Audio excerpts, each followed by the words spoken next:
20.1 परिचय। सेकुलर शब्द लैटिन शब्द सेकुलम से आया है, जिसका अर्थ है एक शताब्दी या युग। पवित्र समय के विपरीत सेकुलम सामान्य गैरपवित्र समय को संदर्भित करता है। लोग अलग अलग समय में रहते थे, जिसमें वे अनंत काल, विचारों का समय, उत्पत्ति का समय या ईश्वर का समय भी शामिल थे। हालांकि केवल कुछ कार्य, संस्थाएं, जीवन और सामाजिक रूप ही सांसारिक गैराध्यात्मिक लक्ष्यों पर अधिक केंद्रित थे। उदाहरण के लिए, सरकार चर्च के विपरीत धर्मनिरपेक्ष मामलों से अधिक जुड़ी हुई थी। इन दो क्षेत्रों में जीवन का यह विभाजन ईसा मसीह के समय से चला आ रहा है। लगभग 30 ईपू में ऐसा कहा जाता है कि जब यीशु से रोम को कर चुकाने के बारे में पूछा गया, तो उसने उत्तर दिया, जो सीजर का है वह सीजर को दे दो, और जो ईश्वर का है वह ईश्वर को दे दो। स्टोरी और यूटर संस्करण 2002-32। धर्मनिरपेक्षता शब्द पहली बार 1851 में जॉर्ज जैकब होलियो के द्वारा गढ़ा गया था, जो एक समाजवादी थे। 19वीं सदी के उदारवाद के संदर्भ में धर्मनिरपेक्षता शब्द पुनर्जागरण और ज्ञानोदय के परिणामस्वरूप उभरा। पुनर्जागरण ने व्यक्ति के मूल्य पर जोर दिया, जबकि ज्ञानोदय ने कारण और विज्ञान के महत्व पर जोर दिया। धर्मनिरपेक्षता शब्द पर निर्णय लेने से पहले होलियोके ने नीथिज्म, जिसका अर्थ न तो आस्तिकता और न ही नास्तिकता, और सीमावाद, संभवतः धार्मिक प्रभाव पर एक सीमा का सुझाव, जैसे अन्य शब्दों पर विचार किया। धर्मनिरपेक्षता को बढ़ावा देने में उनका प्राथमिक लक्ष्य धर्म को नकारना नहीं बल्कि ईसाई धर्मशास्त्र के तर्कहीन और अलौकिक पहलुओं को चुनौती देना था। धर्मनिरपेक्षता की वकालत करने में होलियोके का दूसरा उद्देश्य व्यक्तियों के महत्व और गरिमा और धर्मनिरपेक्ष जीवन की स्वतंत्रता की पुष्टि करना था। झिंगरन 1995, 39-40। 20.2 धर्मनिरपेक्षता की परिभाषाएं। धर्मनिरपेक्षता की 3 सामान्य परिभाषाएं हैं। एक लोगों पर केंद्रित है, दूसरी राज्य पर, और तीसरी भारत के लिए विशिष्ट है। जनकेंद्रित परिभाषा। यह परिभाषा धर्म को राजनीति, अर्थव्यवस्था, शिक्षा, सामाजिक जीवन और संस्कृति से अलग करने पर जोर देती है। विचार जीवन से धर्म को खत्म करने का नहीं बल्कि इसे व्यक्तियों के निजी जीवन में बनाए रखने का है। एक धर्मनिरपेक्ष राज्य धर्म को हतोत्साहित नहीं करता है, लेकिन वह अपनी नीतियों को धर्म पर आधारित भी नहीं करता है। लक्ष्य धर्म को व्यक्तिगत मामला बनाना है। समाज में धार्मिक प्रभाव को कम करने की दिशा में पहला कदम 1648 में 30 साल के युद्ध के अंत में और फ्रांसीसी क्रांति के दौरान हुआ। 1648 में यूरोप में 30 साल के युद्ध के बाद चर्च की संपत्तियों को शासकों के नियंत्रण में स्थानांतरित कर दिया गया। धर्मनिरपेक्षीकरण में एक और महत्वपूर्ण क्षण 2 नवंबर 1789 को था, जब टैलीरैंड ने फ्रांसीसी नेशनल असेंबली में घोषणा की कि स्कूलों सहित सभी धार्मिक संस्थान राष्ट्र के अधीन है। राज्य केंद्रित परिभाषा। यह परिभाषा राज्य को धर्म के मामलों में तटस्थ रहने की आवश्यकता पर प्रकाश डालती है। धार्मिक लोग चाहते हैं कि राज्य सभी धर्मों के साथ समान व्यवहार करे, जबकि अन्य लोग नास्तिकता के लिए समान सम्मान चाहते हैं। मूलभूत मांग यह है कि राज्य को अपने सभी नागरिकों के साथ उनके धर्म के आधार पर पक्षपात या भेदभाव किए बिना समान व्यवहार करना चाहिए। भारत विशिष्ट परिभाषा। भारत में धर्मनिरपेक्षता को उपनिवेशवाद और सांप्रदायिकता के खिलाफ सभी लोगों की एकता के रूप में परिभाषित किया गया है। एक धर्मनिरपेक्ष राज्य और समाज भारतीय राष्ट्रीय आंदोलन की सामाजिक दृष्टि का हिस्सा थे। 1947 में हिंसा और धार्मिक आधार पर पाकिस्तान के निर्माण के बावजूद धर्मनिरपेक्षता एक बुनियादी सिद्धांत बनी रही और सांप्रदायिकता का विरोध करना स्वतंत्र भारत में चुनी गई नीति थी। 20.3 धर्मनिरपेक्षता को समझना। धर्मनिरपेक्षीकरण धर्म के प्रभाव को विशिष्ट संस्थानों और व्यक्तिगत जागरूकता तक सीमित रखने की प्रक्रिया है। पश्चिमी दुनिया में धर्मनिरपेक्षता अब एक सक्रिय आंदोलन नहीं है। इसलिए पश्चिम में विद्वान संस्थानों के धर्मनिरपेक्षीकरण और मानवीय चेतना पर चर्चा करना पसंद करते हैं। ब्रायन विल्सन के अनुसार धर्मनिरपेक्षीकरण तब होता है जब सामाजिक संस्थाएं अधिक स्वतंत्र हो जाती है और धार्मिक मान्यताएं धीरे धीरे अपना प्रभाव खो देती है। धर्म एक सर्वव्यापी शक्ति होने के बजाय सामाजिक ढांचे का सिर्फ एक हिस्सा बनकर रह जाता है। विल्सन एक धर्मनिरपेक्ष समाज की 3 प्रमुख विशेषताओं की ओर इशारा करते हैं: व्यावहारिक मूल्यों, तर्कसंगत तरीकों और तकनीकी दृष्टिकोण की व्यापकता। विल्सन 1987, 159 से 60। हार्वे कॉक्स ने अपनी पुस्तक द सेक्युलर सिटी में तर्क दिया कि धर्मनिरपेक्षीकरण औद्योगीकरण और शहरीकरण का परिणाम है। इसके लक्षणों में शहरी जीवन के रहस्यों के बजाय व्यावहारिकता पर ध्यान, एक धर्मनिरपेक्ष या गैरधार्मिक दृष्टिकोण, विविधता और सहिष्णुता शामिल है जो सभी पर एक ही विश्व दृष्टिकोण थोपने से रोकता है। कॉक्स 1966-23। पीटर बर्जर धर्मनिरपेक्षीकरण को समाज और संस्कृति के क्षेत्रों को धार्मिक संस्थानों और प्रतीकों के नियंत्रण से मुक्त करने की प्रक्रिया के रूप में परिभाषित करते हैं। बर्गर 1973-113। धर्मनिरपेक्षता से धर्म का सामाजिक महत्व कम हो जाता है, जबकि धर्मनिरपेक्षता समाज के भीतर सामाजिक और राजनीतिक मामलों में धर्म की भूमिका को कम कर देती है। आधुनिकता के साथ साथ धर्मनिरपेक्षीकरण द्वारा लाए गए महत्वपूर्ण परिवर्तनों में निम्नलिखित शामिल है। संस्थाओं, संरचनाओं और कार्यों में भिन्नता के कारण धर्म शिक्षा और विवाह जैसे सामाजिक क्षेत्रों से हट रहा है।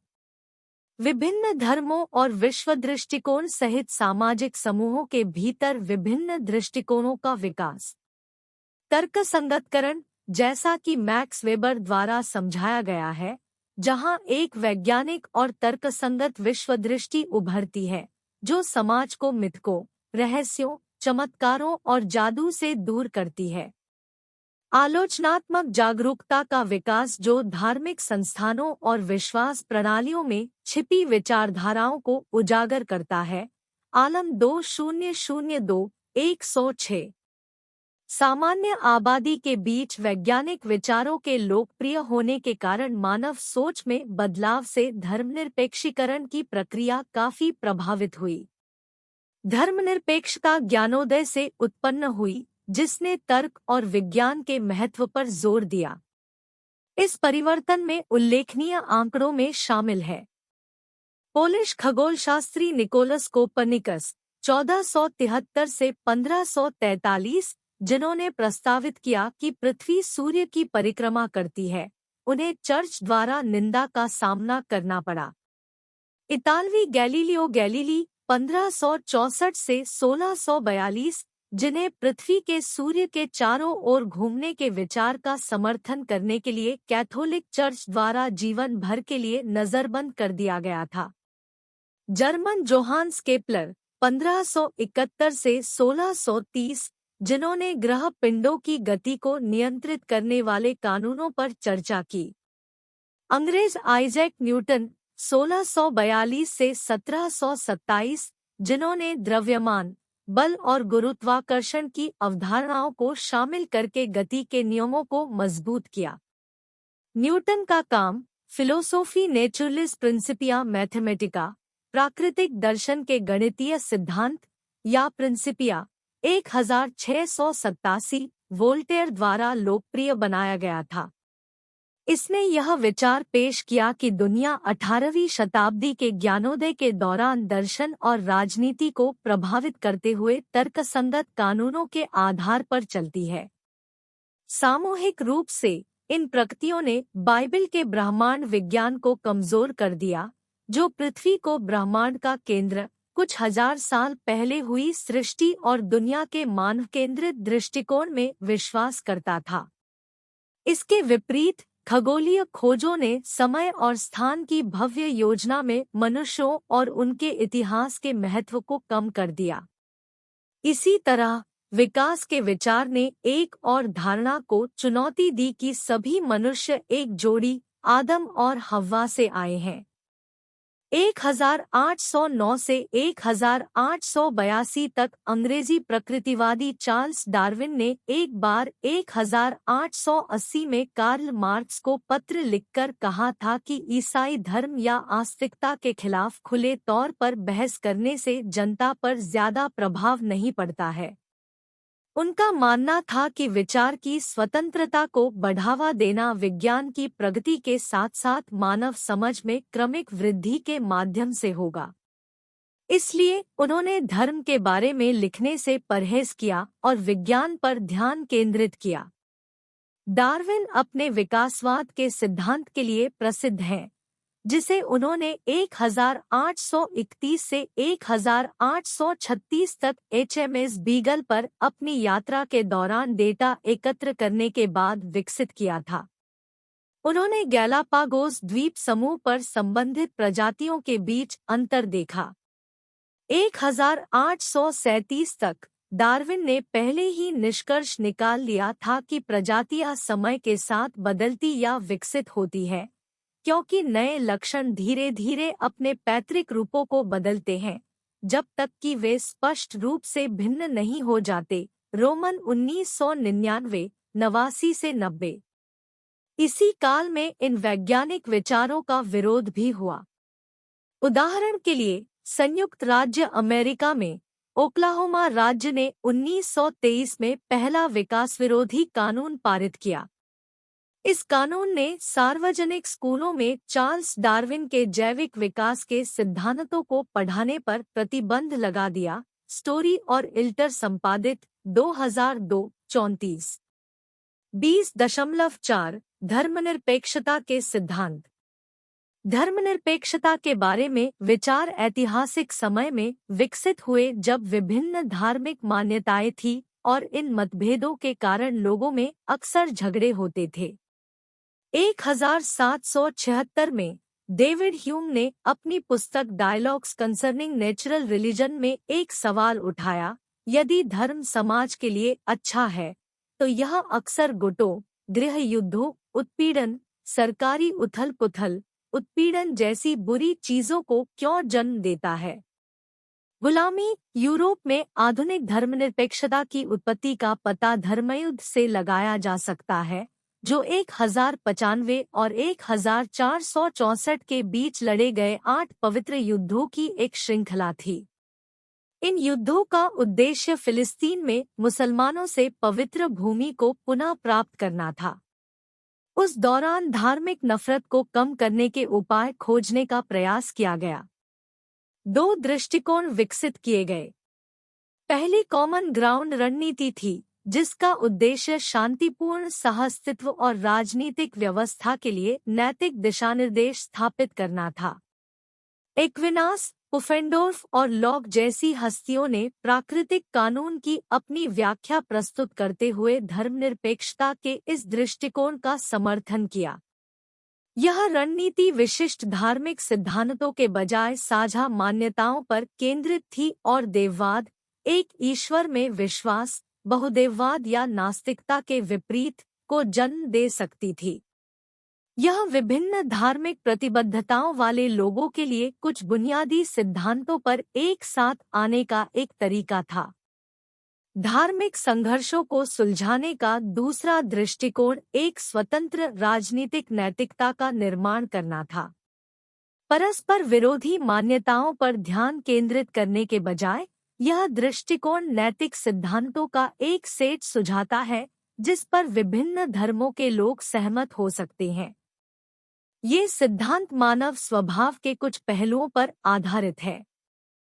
यह माना जाता था कि चूंकि मनुष्य तर्कसंगत और मिलनसार है, इसलिए वे अपनी प्रतिबद्धताओं को कायम रखेंगे। ग्रोटियस, एक प्रसिद्ध विचारक, इस विचार के अग्रदूतों में से एक थे। उन्होंने तर्क दिया कि भले ही हम ईश्वर में विश्वास न करें, फिर भी ये सिद्धांत महत्वपूर्ण होंगे। तक 1979 प्री 33 से 4। एक विचारधारा के रूप में धर्मनिरपेक्षता में ये 5 प्रमुख विचार शामिल हैं। सबसे पहले, यह व्यक्तिगत स्वतंत्रता पर जोर देता है। धर्मनिरपेक्षता किसी व्यक्ति के अधिकार द्वारा नियंत्रित हुए बिना अपने जीवन में चुनाव करने के अधिकार को स्वीकार करती है। धर्मनिरपेक्ष मानवतावादी घोषणा में कहा गया है कि यह ईश्वरीय मार्गदर्शन के बजाय मानवीय बुद्धि पर निर्भर करता है। यह मुक्ति, दंड और पुनर्जन्म जैसे धार्मिक सिद्धांतों पर संदेह करता है, एक यथार्थवादी दृष्टिकोण को प्राथमिकता देता है जहां मनुष्य अपने भाग्य के लिए स्वयं जिम्मेदार है। कर्ट 3 ND पृष्ठ 12। दूसरा, धर्मनिरपेक्षता इस बात पर जोर देती है कि न केवल सरकार और कानून, बल्कि परिवार, शिक्षा, नैतिकता, ज्ञान और मूल्य भी धार्मिक प्रभाव से मुक्त होने चाहिए।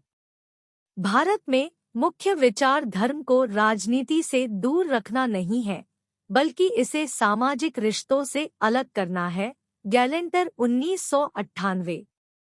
तीसरा, धर्मनिरपेक्षता तर्क की स्वायत्तता को बढ़ावा देती है। यह सत्य के एकमात्र माप के रूप में तर्क को महत्व देता है, जो धर्म और चर्च के अधिकार को चुनौती देता है। चौथा, धर्मनिरपेक्षता बहुलवाद और धार्मिक सहिष्णुता को बढ़ावा देती है। यह दावा नहीं करता कि कोई एक धर्म पूर्ण, अचूक या संदेह से परे है। धर्मनिरपेक्षतावादी विभिन्न प्रकार के धार्मिक दृष्टिकोणों को स्वाभाविक मानते हैं और वे अन्य धर्मों और विश्वास प्रणालियों के प्रति सहिष्णुता को महत्व देते हैं। पांचवा, धर्मनिरपेक्षता धर्म के विरुद्ध नहीं है। इसके बजाय यह सांसारिक मामलों पर ध्यान केंद्रित करता है, इस बात पर जोर देता है कि धर्मनिरपेक्ष क्षेत्र में जीवन और ज्ञान स्वतंत्र है। झिंगरन 1995, 46 से 9। पीपुल्स रिपब्लिक ऑफ चाइना आधिकारिक तौर पर धर्म का विरोध करता है और सख्ती से कहें तो यह एक धर्मनिरपेक्ष राज्य नहीं है। 20.5 यूरोपीय अनुभव। धर्मनिरपेक्षता सुधार और पुनर्जागरण के लक्ष्यों की एक जानबूझकर पुष्टि थी, जिसने व्यक्ति की गरिमा को बरकरार रखा। 16वीं शताब्दी में सुधार व्यक्तिगत व्यक्ति पर केंद्रित था। मार्टिन लूथर 1483 से 1546, प्रोटेस्टेंट सुधार के एक प्रमुख व्यक्ति, ने चर्च से स्वतंत्र रूप से ईश्वर के वचन को समझने के एक व्यक्ति के अधिकार का समर्थन किया। हालांकि सुधार शुरू में एक धार्मिक आंदोलन, बाद में कुछ हद तक प्रतिक्रियावादी हो गया। 2 उल्लेखनीय पहलू थे अधिक सहिष्णुता और धार्मिक स्वतंत्रता को बढ़ावा देने में इसकी विफलता और लोकप्रिय जनता और निरक्षरों पर इसका सीमित प्रभाव जो लोग धर्म में निहित रहे। सुधार के महत्वपूर्ण प्रभाव के बावजूद इससे सहिष्णुता या स्वतंत्रता में वृद्धि नहीं हुई, बल्कि ईसाई धर्म कई चर्चों में विभाजित हो गया, जो अक्सर राष्ट्रीय पहचान के साथ जुड़ जाते थे। हालांकि राजनीतिक अधिकारियों का लक्ष्य केवल एक चर्च को औपचारिक रूप से मान्यता देना था, विभिन्न धार्मिक दृष्टिकोण सामने आए जो एक दूसरे का कटु विरोध कर रहे थे। विभिन्न धार्मिक विकल्पों का सहअस्तित्व सहिष्णुता या धार्मिक स्वतंत्रता में परिवर्तित नहीं हुआ, क्योंकि सभी पक्ष वस्तुनिष्ठ सत्य के विचार में विश्वास करते थे। उन्होंने धार्मिक त्रुटि की सार्वजनिक अभिव्यक्ति का विरोध किया। हिलरब्रांड 1987, 253। ब्रह्मांड और मनुष्य कैसे बने, इसकी अच्छी गैरधार्मिक व्याख्या मिलने के बाद धर्मनिरपेक्षीकरण की प्रक्रिया शुरू हुई। पुनर्जागरण के दौरान विचारकों और खगोलविदों ने ब्रह्मांड के बारे में धार्मिक विचारों को चुनौती दी। डार्विन का विकासवाद का सिद्धांत ईसाई मान्यता से टकराया कि भगवान ने पृथ्वी का निर्माण किया और एडम और ईव हमारे पहले पूर्वज थे। प्रारंभ में इन वैज्ञानिक विचारों को केवल कुछ ही लोग जानते थे। धर्मनिरपेक्षीकरण की प्रक्रिया ने उन्हें जन शिक्षा, स्वतंत्र प्रेस और सामाजिक आंदोलनों के माध्यम से जनता के बीच लोकप्रिय बना दिया। 19वीं शताब्दी में एक प्रमुख धर्मनिरपेक्षतावादी चार्ल्स ब्रैडलॉफ का मानना था कि धर्मनिरपेक्ष विचारों को फैलाने के लिए बहुत अधिक प्रचार की आवश्यकता है। उन्होंने सोचा कि बांसुरी बजाने जैसे सूक्ष्म तरीकों के बजाय ड्रम बजाने जैसे तेज और स्पष्ट तरीकों का उपयोग करना बेहतर है। चैडविक 1985-103। धर्मनिरपेक्षीकरण की प्रक्रिया, जो पश्चिमी दुनिया और भारत दोनों में हुई, विशिष्ट सामाजिक संदर्भों में हुई और इसकी विशिष्ट राष्ट्रीय विशेषताएं थी। इंग्लैंड और नीदरलैंड में सामंती प्रभुओं और पूंजीपति वर्ग के बीच संघर्ष का एक धार्मिक आयाम था, लेकिन फ्रांस में ऐसा नहीं था। हैवरिलुक 1984।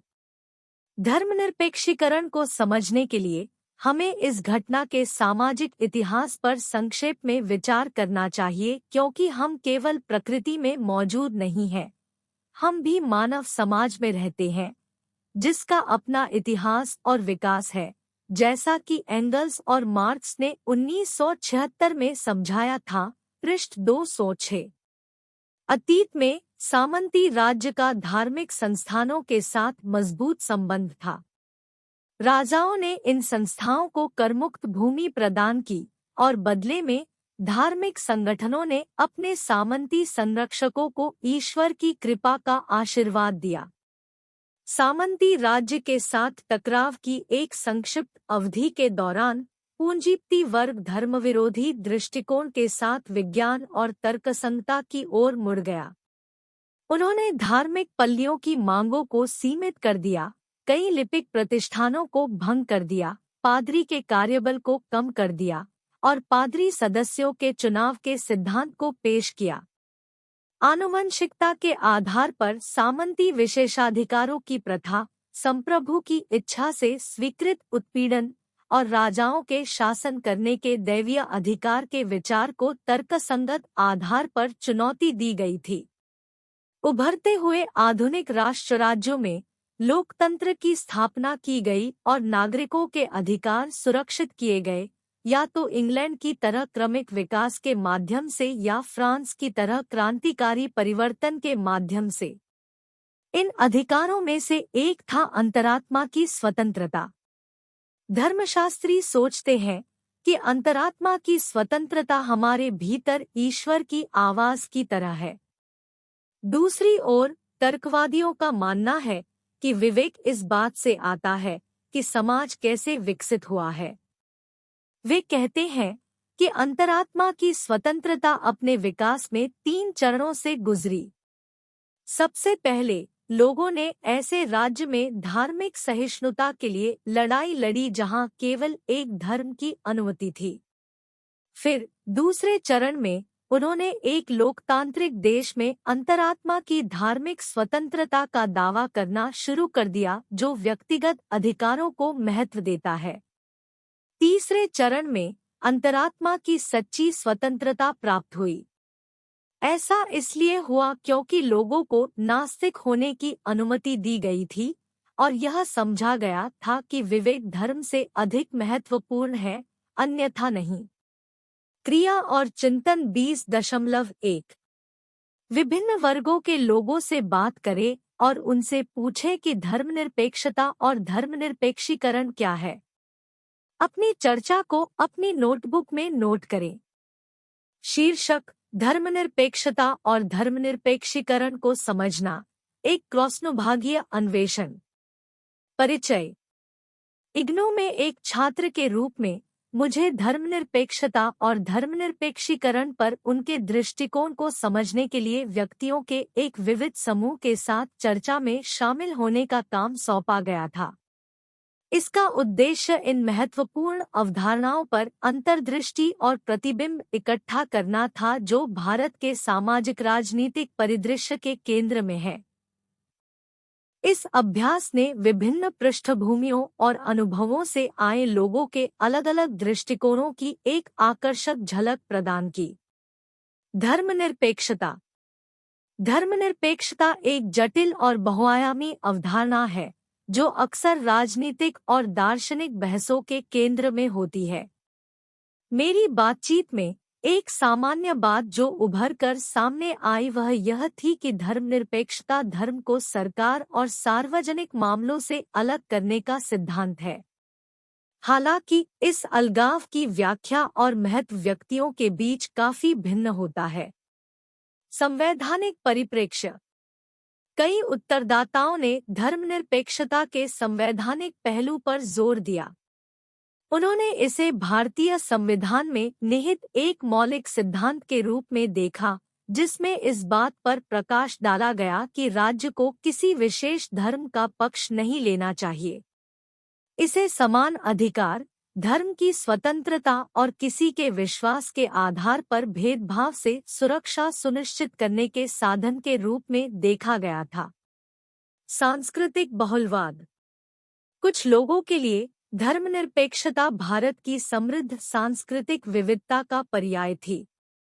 उन्होंने इसे देश के असंख्य धार्मिक और सांस्कृतिक समूहों के बीच सद्भाव बनाए रखने के एक तरीके के रूप में देखा। उनके लिए धर्मनिरपेक्षता सिर्फ एक कानूनी सिद्धांत नहीं था, बल्कि एक सामाजिक और सांस्कृतिक सिद्धांत भी था जो विविधता के बीच एकता को बढ़ावा देता था। गैर हस्तक्षेप। कुछ प्रतिभागियों ने इस बात पर जोर दिया कि धर्मनिरपेक्षता का तात्पर्य सरकारी मामलों में धार्मिक संस्थानों का हस्तक्षेप न करना है। उनका मानना था कि धर्म एक व्यक्तिगत मामला होना चाहिए और राजनीतिक निर्णयों को प्रभावित नहीं करना चाहिए। इस प्रकार सभी नागरिकों के लिए निष्पक्षता और समानता सुनिश्चित होनी चाहिए। धर्मनिरपेक्षीकरण। दूसरी ओर धर्मनिरपेक्षीकरण को अधिक विविध दृष्टिकोणों का सामना करना पड़ा। जबकि कुछ ने इसे समाज में धार्मिक प्रभाव की गिरावट से जोड़ा, दूसरों ने इसे आधुनिकीकरण की प्रक्रिया और अधिक तर्कसंगत, वैज्ञानिक और सांसारिक मूल्यों को अपनाने के रूप में देखा। धार्मिक प्रभाव में गिरावट। धर्मनिरपेक्षीकरण के बारे में एक आम धारणा यह थी कि रोजमर्रा की जिंदगी में धर्म की भूमिका धीरे धीरे कम होती जा रही है। प्रतिभागियों ने कहा कि यह अक्सर बढ़ते शहरीकरण और शिक्षा तक पहुंच के साथ मेल खाता है, जिससे पारंपरिक धार्मिक प्रथाओं में बदलाव आता है। आधुनिकीकरण और युक्तिकरण। कुछ लोगों के लिए धर्मनिरपेक्षीकरण एक व्यापक सामाजिक परिवर्तन का प्रतिनिधित्व करता है। उनका मानना था कि इसमें तर्कसंगत विचार, वैज्ञानिक समझ को अपनाना और आध्यात्मिक पर सांसारिक चिंताओं को प्राथमिकता देना शामिल है। इस दृष्टि से धर्मनिरपेक्षीकरण को मानव प्रगति के स्वाभाविक परिणाम के रूप में देखा गया। पश्चिमीकरण और वैश्वीकरण। दिलचस्प बात यह है कि कुछ प्रतिभागियों ने धर्मनिरपेक्षता को पश्चिमी मूल्यों और वैश्वीकरण के प्रभाव से जोड़ा। उन्होंने सुझाव दिया कि धर्मनिरपेक्षीकरण की प्रक्रिया आंशिक रूप से पश्चिमी संस्कृति, विचारों और आर्थिक प्रणालियों के प्रसार के कारण थी, जो अक्सर व्यक्तिवाद और धर्मनिरपेक्ष शासन पर जोर देती है।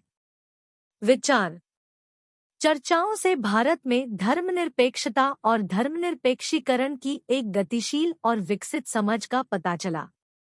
हालांकि संविधान में निहित धर्मनिरपेक्ष राज्य के मूल विचार को व्यापक रूप से स्वीकार किया गया है, लेकिन इसका व्यावहारिक कार्यान्वयन बहस का विषय बना हुआ है।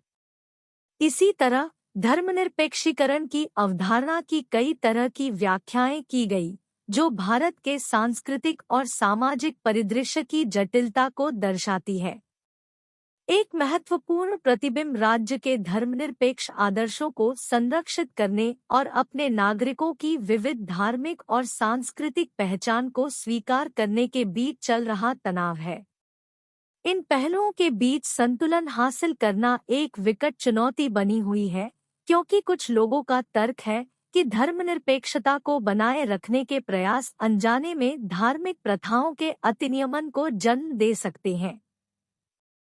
धर्मनिरपेक्षता और धर्मनिरपेक्षीकरण के बीच संबंध भी दिलचस्प है। जबकि धर्मनिरपेक्षता एक सुविचारित राज्य नीति है, धर्मनिरपेक्षता सामाजिक विकास का एक स्वाभाविक परिणाम प्रतीत होता है। कुछ व्यक्तियों ने धर्मनिरपेक्षीकरण को सामाजिक प्रगति के संकेतक के रूप में देखा, जबकि अन्य नैतिक और नैतिक मूल्यों के संभावित क्षरण के बारे में चिंतित थे। अंत में भारत में धर्मनिरपेक्षता और धर्मनिरपेक्षीकरण के संबंध में विभिन्न वर्गों के लोगों के साथ मेरी बातचीत ने विचारों और विश्वासों की सूक्ष्मता का प्रदर्शन किया। इसने भारत जैसे विविधतापूर्ण देश में चल रही बातचीत के महत्व और इन अवधारणाओं की लगातार विकसित हो रही समझ की आवश्यकता पर जोर दिया। इसके अलावा इसने देश को समृद्ध बनाने वाली बहुमुखी सांस्कृतिक और धार्मिक पहचानों का सम्मान करते हुए धर्मनिरपेक्षता के सिद्धांतों की रक्षा और प्रचार करने के लिए प्रभावी तंत्र की आवश्यकता पर प्रकाश डाला। इस अभ्यास ने निश्चित रूप से मेरे दृष्टिकोण को व्यापक बनाया है और भारत के सामाजिक राजनीतिक संदर्भ में इन महत्वपूर्ण अवधारणाओं की जटिलताओं के प्रति मेरी सराहना को गहरा किया है। वैश्विक संबंधों के वर्तमान युग से पहले भी पूंजीवादी संस्थाएं बाजार की तरह दुनिया के विभिन्न हिस्सों से बड़े क्षेत्रों और लोगों को एक साथ लाती थी। हालांकि इन पूंजीवादी सामाजिक व्यवस्थाओं ने बड़े राष्ट्रीय राज्यों के भीतर एक स्पष्ट विभाजन पैदा कर दिया, जैसा कि डिज़रायली ने 2 राष्ट्र कहा था। ये 2 राष्ट्र वेतनभोगी और पूंजीपति थे। मजदूरी कमाने वालों के पास उत्पादन के साधन नहीं थे क्योंकि वे गरीब थे। उन्हें अल्प वेतन मिलता था और समाज की संरचना के कारण उन्हें उनके काम के परिणामों से अलग कर दिया जाता था। नतीजतन उन्होंने वास्तविक दुनिया में जो कुछ खोया था उसकी भरपाई के लिए उन्होंने ईश्वर और धार्मिक संस्थानों के विचार की ओर रुख किया। दुनिया की कठोर वास्तविकताओं को और अधिक सहने योग्य बनाने के लिए उन्होंने अपनी संस्कृति में धर्म का स्वागत किया। दूसरी ओर पूंजीपतियों ने अपने जीवन में अनिश्चितताओं से खुद को बचाने के लिए धर्म को उपयोगी पाया, चाहे वे व्यक्ति हों या व्यवसाय पूंजी संचय पर ध्यान केंद्रित करते हों। कभी-कभी पूंजीपति वेतनभोगियों के बीच संभावित विद्रोह को शांत करने के लिए धर्म का उपयोग एक उपकरण के रूप में भी कर सकते हैं। विडंबना यह है कि उदार राज्य, जिस पर पूंजीपतियों का प्रभुत्व था, ने भी अपने कार्यों को आशीर्वाद देने, अपने नेताओं का अभिषेक करने, अपने कानूनों को वैधता देने, दुश्मनों के खिलाफ अपने युद्धों को न्यायसंगत दिखाने, अपने नागरिकों के खिलाफ हिंसा को उचित ठहराने और सामान्य तौर पर धर्म की ओर रुख किया। स्वयं को राष्ट्रीय समारोहों के सम्माननीय स्वामी के रूप में प्रस्तुत करते हैं। धर्मनिरपेक्षीकरण और विभिन्न संस्थाएं। धर्मनिरपेक्षीकरण ने पश्चिमी यूरोप में सामाजिक राजनीतिक संस्थाओं और धर्म के बीच कई अलग-अलग संबंधों को भी जन्म दिया। नॉर्डिक देशों डेनमार्क, आइसलैंड, नॉर्वे, स्वीडन और फिनलैंड में लूथरनिज्म आधिकारिक धर्म है। इस बीच इटली, स्पेन और पुर्तगाल में कैथोलिक धर्म एक विशेषाधिकार प्राप्त स्थान रखता है, हालांकि यह राज्य धर्म नहीं है। यूनाइटेड किंगडम में चर्च ऑफ इंग्लैंड कभी भी आधिकारिक राज्य चर्च नहीं रहा है, लेकिन इसके पास कुछ विशेषाधिकार है। उदाहरण के लिए, सर्वोच्च रैंकिंग वाले 26 एंग्लिकन बिशपों के पास हाउस ऑफ लॉर्ड्स में सीटें हैं और एंग्लिकन पुजारी कई राज्य समारोहों की अध्यक्षता करते हैं। हालांकि चर्च ऑफ इंग्लैंड अंततः ब्रिटिश सम्राट के अधिकार में है, जो चर्च ऑफ इंग्लैंड के सर्वोच्च नेता के रूप में भी कार्य करता है। फ्रांस में भले ही यह मुख्य रूप से कैथोलिक है, देश 1905 से पूरी तरह से धर्मनिरपेक्ष रहा है, जब कैथोलिक चर्च की स्थापना हुई थी। इसका मतलब यह है कि फ्रांसीसी सरकार किसी विशेष धार्मिक समूह का पक्ष नहीं लेती है और धार्मिक नेताओं को सार्वजनिक स्कूलों में पढ़ाने से रोकती है। मेक्सिको में, जहां 2000 में कैथोलिकों की आबादी 92% थी, पश्चिमी दुनिया के कुछ सबसे अधिक लिपिक विरोधी कानून लागू किए गए हैं। ये कानून निम्नलिखित निर्देश देते हैं। चर्च की संपत्ति सरकार की है। कुछ साल पहले तक लोग चर्च के बाहर पूजा अर्चना नहीं कर सकते थे। सरकार के पास पूजा स्थलों को खोलने और विनियमित करने और यह तय करने का अधिकार है कि उनमें कितने पादरी सदस्यों को अनुमति है। पादरी सदस्यों को वोट देने, राजनीति में शामिल होने, सार्वजनिक रूप से धार्मिक कपड़े पहनने या सार्वजनिक अधिकारियों की आलोचना करने की अनुमति नहीं है। चर्च को रेडियो और टेलीविजन स्टेशन रखने की अनुमति नहीं है। स्रोत: स्टोरी एंड यूटर संस्करण 2002, 11-12। पूंजीवादी समाजों में सरकार और धर्म के बीच संबंधों के आधार पर दो मुख्य श्रेणियां होती है। पहली श्रेणी में वे देश शामिल हैं जिनका आधिकारिक राज्य धर्म है। 1980 के दशक में इनमें से लगभग 4 दर्जन देश थे, जो दुनिया भर के सभी देशों का लगभग 1/4 है। इन देशों में केवल राजधर्म के अनुयायी ही शीर्ष सरकारी पदों पर आसीन हो सकते हैं, उच्च स्तरीय सरकारी संस्थानों के सदस्य हो सकते हैं और सरकार चलाने में भाग ले सकते हैं। दूसरी श्रेणी में वे देश शामिल हैं जो आधिकारिक तौर पर राज्य को किसी विशिष्ट धर्म से अलग करते हैं। हालांकि व्यवहार में धर्म अभी भी राष्ट्र के सांस्कृतिक जीवन में एक भूमिका निभाता है। सार्वजनिक व्यवस्था बनाए रखने के लिए राज्य एजेंसियां धार्मिक समारोहों में शामिल हो सकती हैं और सुसंगत शैक्षिक मानकों को सुनिश्चित करने के लिए धार्मिक शिक्षा को विनियमित किया जाता है।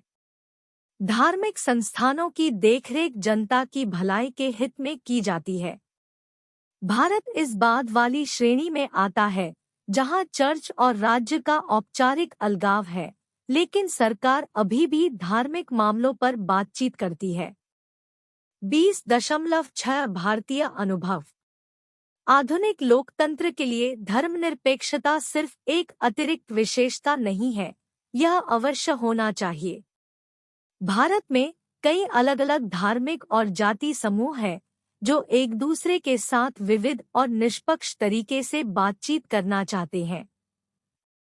भारत में विविधता का इतिहास मध्यकाल से चला आ रहा है, लेकिन आज इस विविधता के लिए चुनौती अद्वितीय है। मध्यकाल में समानता नहीं बल्कि सामाजिक पदानुक्रम था। इसका मतलब यह था कि विभिन्न धर्मों और संस्कृतियों को इस पदानुक्रम में फिट होना होगा। उदाहरण के लिए, सीरियाई ईसाइयों जैसे गैर हिंदू समूहों को भी जाति व्यवस्था के भीतर कई समूहों में से एक के रूप में वर्गीकृत किया गया था। दूसरी ओर, सत्ता का मुख्य स्रोत अक्सर सैन्य बल था और मुगलों, मराठों और सिखों जैसे विजेता समूहों ने भी सांस्कृतिक प्रभुत्व स्थापित करने की कोशिश की। सत्तारूढ़ समूह जो सत्ता में हैं, विभिन्न धर्मों को अनुमति देंगे और यहाँ तक कि उनका समर्थन भी करेंगे, जब तक कि ये अन्य समूह सार्वजनिक रूप से अपने अधिकार को स्वीकार करते हैं। 18वीं और 19वीं शताब्दी में उत्तर प्रदेश जैसे स्थानों में प्रभावशाली सांस्कृतिक समूहों, चाहे छोटे शहरों में मुस्लिम अभिजात वर्ग या बनारस में हिंदू व्यापारी, ने उन सीमाओं को परिभाषित किया जिनके भीतर अन्य सांस्कृतिक समूह अपने अधिकारों का प्रयोग कर सकते थे। हालांकि आधुनिक समय में लक्ष्य सभी को समान अधिकार दिलाना है। कोई भी इन अधिकारों को प्रमुख सांस्कृतिक समूहों द्वारा दिए गए अनुग्रह के रूप में नहीं चाहता है। समान अधिकारों की जोरदार मांग है और लोग चाहते हैं कि इन अधिकारों को लोकप्रिय मतदान के माध्यम से स्थापित कानूनों में लिखा जाए। औपनिवेशिक प्रभाव। धर्मनिरपेक्षता का यूरोपीय आश्चर्य पुनर्जागरण सोच और औद्योगिक पूंजीवाद पर आधारित था। उपनिवेशवाद के कारण धर्मनिरपेक्षता को लेकर भारतीय अनुभव यूरोपीय मॉडल से भिन्न है। जैसा कि हम जानते हैं, उपनिवेशवाद 18वीं सदी से आक्रामक तरीके से भारत पर थोपा गया था। यह भारतीयों द्वारा चुना गया विकल्प नहीं था। उपनिवेशवाद का भारत में पुनर्जागरण जैसी सोच और औद्योगिक पूंजीवाद दोनों के विकास पर हानिकारक प्रभाव पड़ा। सुशोभन सरकार के अनुसार 19वीं सदी में भारत के नेता बंगाल में पुनर्जागरण अधूरा और कृत्रिम था। सरकार ने भारतीय और यूरोपीय पुनर्जागरण के बीच दो महत्वपूर्ण अंतरों पर प्रकाश डाला। सबसे पहले यूरोपीय पुनर्जागरण स्वतंत्र राज्यों में पनपा, जबकि भारतीय पुनर्जागरण ने विदेशी विजय और प्रभुत्व की औपनिवेशिक स्थिति में उभरने के लिए संघर्ष किया। दूसरे, यूरोपीय पुनर्जागरण ने एक शानदार प्रक्रिया के हिस्से के रूप में दिमाग को मुक्त कर दिया, जिसमें यूरोप ने दुनिया की खोज की। इस खोज से धर्म में क्रांति हुई, आधुनिक विज्ञान की स्थापना हुई, केंद्रीकृत राज्यों का उदय हुआ, पुरानी सामाजिक व्यवस्था के टूटने की शुरुआत हुई जहां पूंजीपति वर्ग ने राजाओं की शक्ति को सीमित कर दिया, और व्यापार, उद्योग और कृषि का पुनर्गठन हुआ। भारतीय नवजागरण में ऐसे व्यापक प्रभाव या जीवंतता का अभाव था। सरकार 1970 149 से 50। बॉक्स 20.2 सलाद बाउल। भारत में 1857 के विद्रोह के बाद औपनिवेशिक सरकार ने अपना दृष्टिकोण बदल दिया। उपयोगितावादी विचारों से प्रभावित और विलियम बेंटिक के नेतृत्व वाले सामाजिक सुधारों का पालन करने के बजाय उन्होंने फूट डालो और शासन करो की नीति का उपयोग करना शुरू कर दिया। इसका मतलब यह था कि उन्होंने अपने खिलाफ एकजुट विपक्ष को रोकने के लिए धार्मिक और जातिगत मतभेदों में हेरफेर किया। परिणामस्वरूप औपनिवेशिक शासन का विरोध करने वाले, जिन्हें उपनिवेशवाद विरोधी राष्ट्रवादियों के रूप में जाना जाता है, उन्होंने धर्मनिरपेक्षता, सामाजिक सुधार और राष्ट्रीय एकता के सिद्धांतों का समर्थन किया।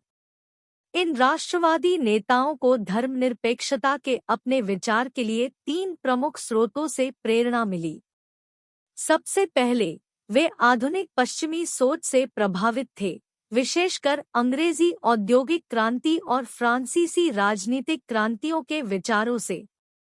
दूसरा, भारतीय धार्मिक सुधार आंदोलनों ने लोगों को सार्वजनिक गतिविधियों में शामिल होने और बेहतर भविष्य की कल्पना करने के लिए प्रोत्साहित किया। तीसरा, भारत हमेशा से कई अलग-अलग जातियों और भाषाओं वाला एक विविधतापूर्ण देश रहा है।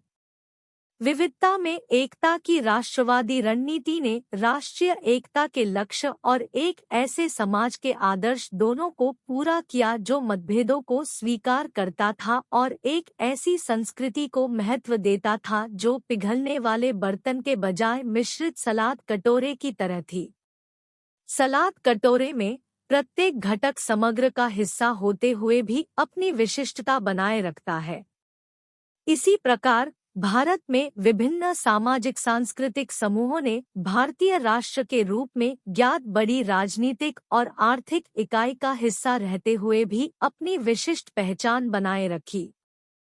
धर्मनिरपेक्षता के दायरे में भारत में धर्मनिरपेक्षता की उपयुक्तता और इस मुद्दे पर गांधी और नेहरू के विचारों में मतभेद के संबंध में एक महत्वपूर्ण बहस हुई है।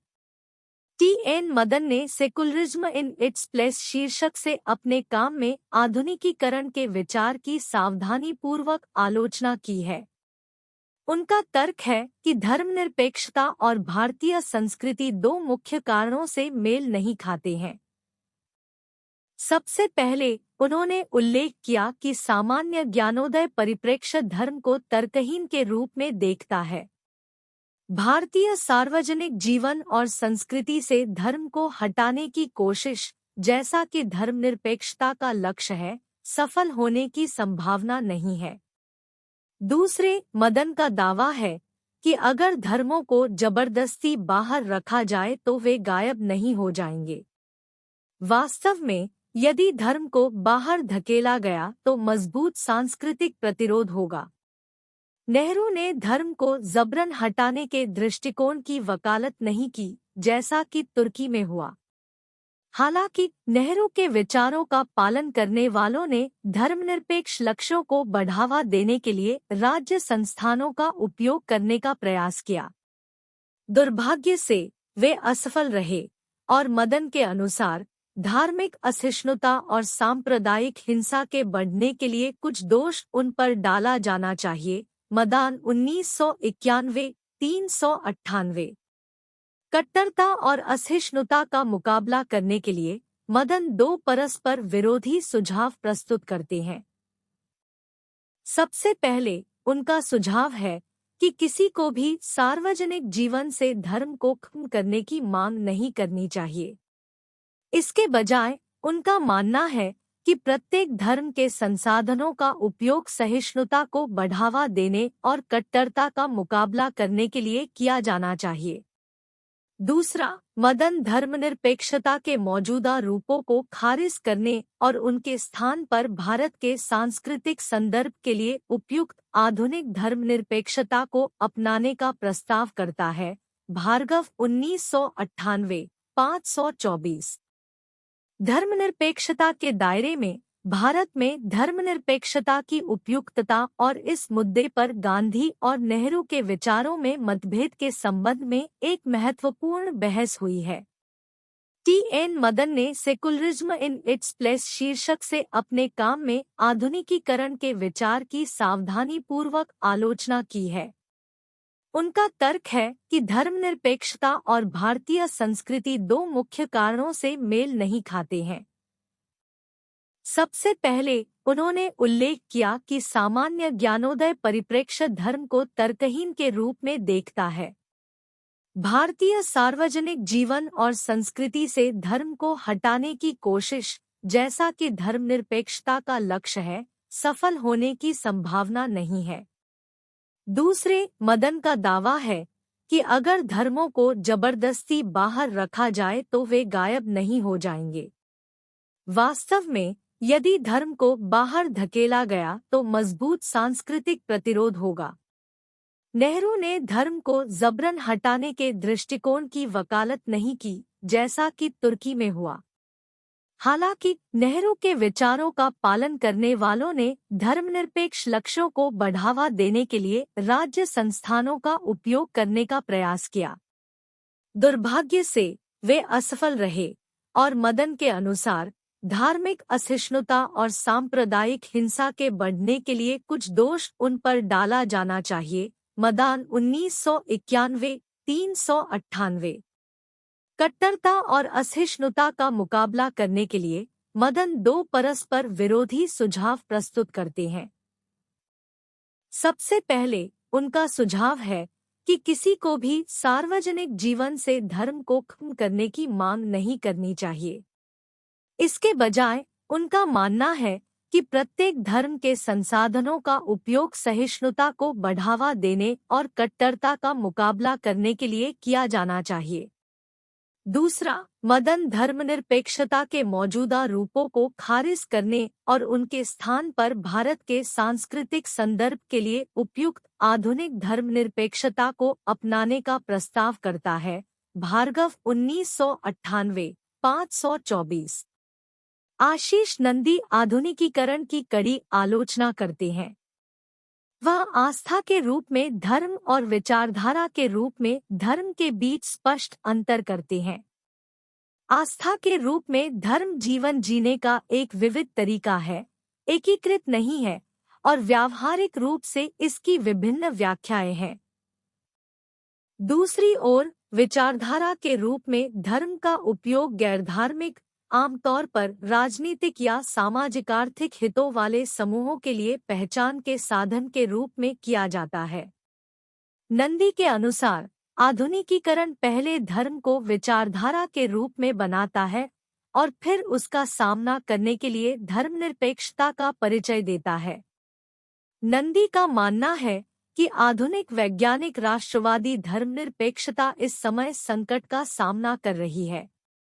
उन स्थानों पर जहां धर्म बहुत महत्व रखता है, इसे निजी पसंद के मामले तक सीमित करना असंभव है। धर्म अनिवार्य रूप से सार्वजनिक जीवन का हिस्सा बन जाता है, जिससे धर्म का राजनीतिकरण होता है।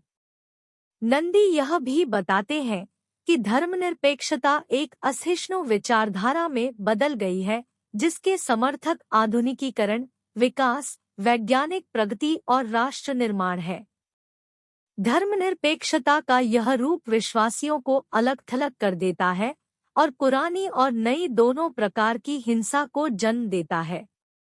पुरानी हिंसा हाशिए पर मौजूद विश्वासियों की प्रतिक्रिया के रूप में होती है, जो बदले में पूर्वाग्रह और कट्टरता को बढ़ावा देती है। नई हिंसा राष्ट्र, राज्य और धार्मिक समुदायों के बीच संघर्ष में उभरती है। नंदी, मदन की तरह धर्मनिरपेक्षता की मानक पश्चिमी अवधारणा को खारिज करने और इसके बजाय भारत में विभिन्न धर्मों में पाई जाने वाली सहिष्णुता की धारणा को अपनाने की वकालत करते हैं।